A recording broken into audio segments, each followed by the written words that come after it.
Repair ulit. Sharp Akos. Wala siyang power. Plug in natin. Kahit standby, wala siyang indicator. Buksan natin. Ito na, buksan ko na yung Sharp Akos. Sa physical check sa mga parts, wala naman siya mga nasunog. Try natin power on. Gamit tayo ng series valve para sigurado. On natin. Wala naman siyang bright. Wala pa rin siyang power. Ngayon, voltage check tayo. Una natin gagawin, check muna natin yung input natin, yung AC input, kung may supply ba. Range natin sa AC yung tester. Check natin to kung meron. Meron naman siya, 230. Lipat tayo sa main capacitor. Palit natin to sa DC. Check natin kung may supply ba yung capacitor, yung main. May 332 fluctuating. Set natin yung MOSFET kung meron.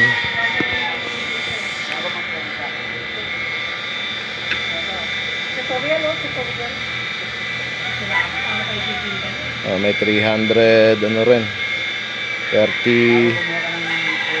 23 plus.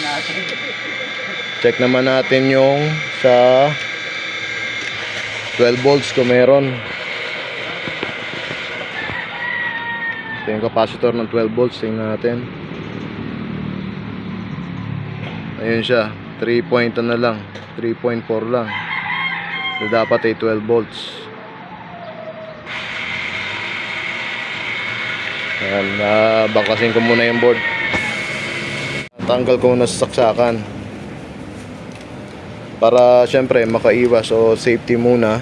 Check muna natin tong main filter capacitor kung nag-istorba ng voltage. Pag may problema kasi yung board, automatic mag-i-store ng voltahe ito. Delikado kapag yung babaklasin na kagad natin dun sa TV.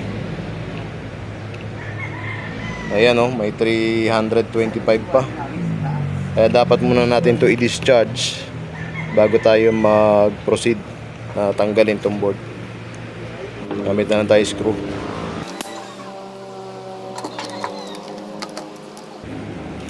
Check ulit natin kung meron pa.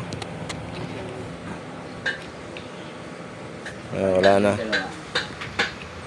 Alasin ko muna.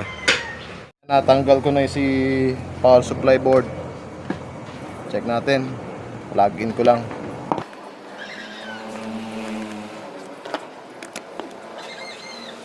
Check natin yung main filter capacitor. Yung range natin naka DC. Out. On. May 300 plus na voltage. Check natin tong rectifier. May 326. Check natin tong PWM driver bago sa optocoupler, kung may supply ba siya. Ground natin yung yung negative test probe. Ito yung filter capacitor nya. Yun, hindi siya stable.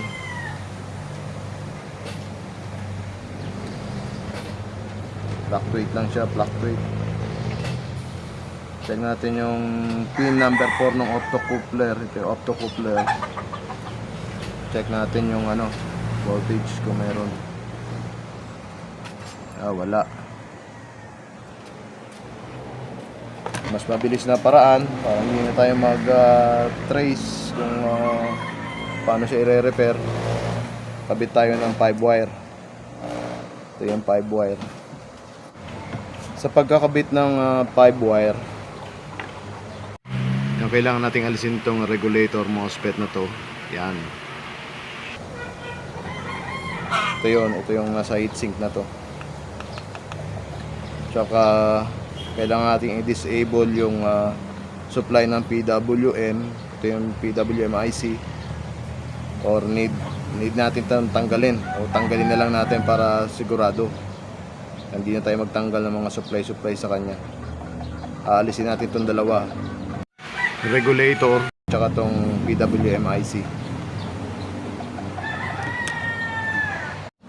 Yan, sa pagkakabit ng ng 5 wire na power module, bago nyo ikabit, check nyo muna yung pinagtanggalan nyo ng PWM IC. Tingnan nyo muna kung maigi kung wala bang sumabit na mga lead doon sa mga terminal. Dito sa to, may mga color coding. Yung black ilalagay natin sa main filter capacitor. Ito yung main filter capacitor.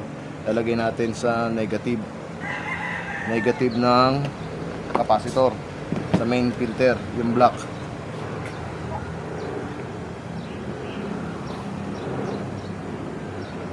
Next naman, yung kulay green ilalagay natin sa positive ng main filter capacitor.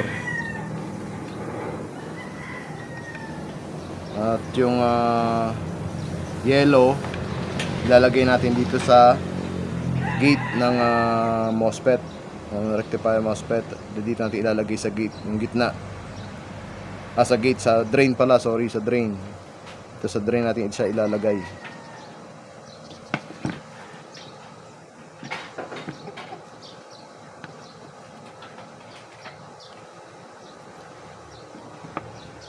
At yung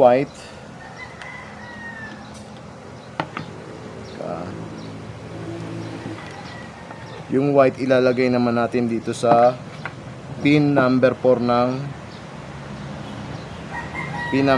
optocoupler.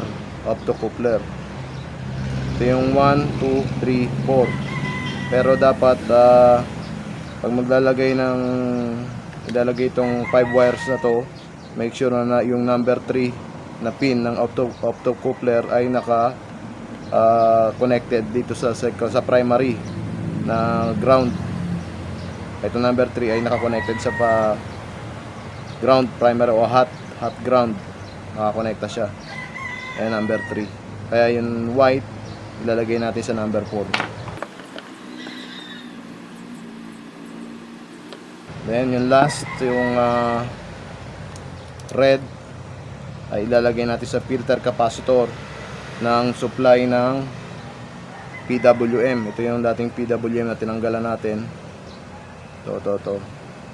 At yung supply niya, ito yung capacitor na to, galing dito sa chopper transformer.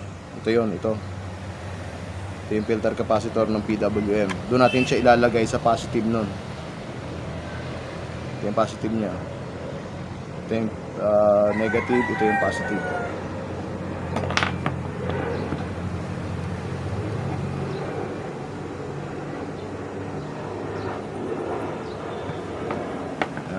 Ito, nakakabit ko na yung 5 wire.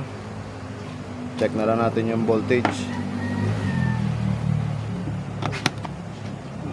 Set natin sa DC ulit yung tester. On natin tong series bulb. Check natin 12 volts kung meron na.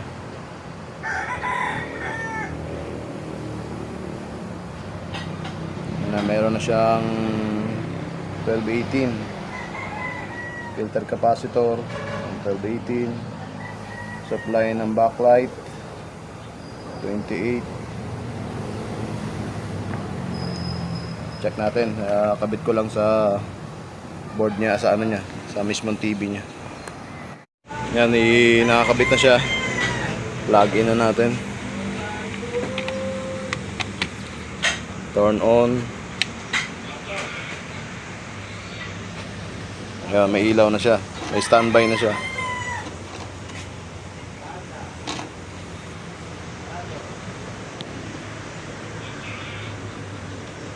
Try natin power on. Nagkulay green na.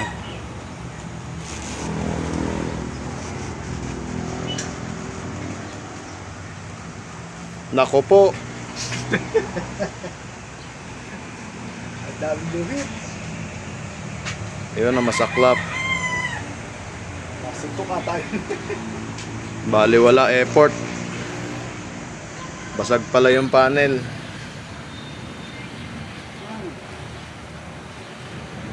Sayang.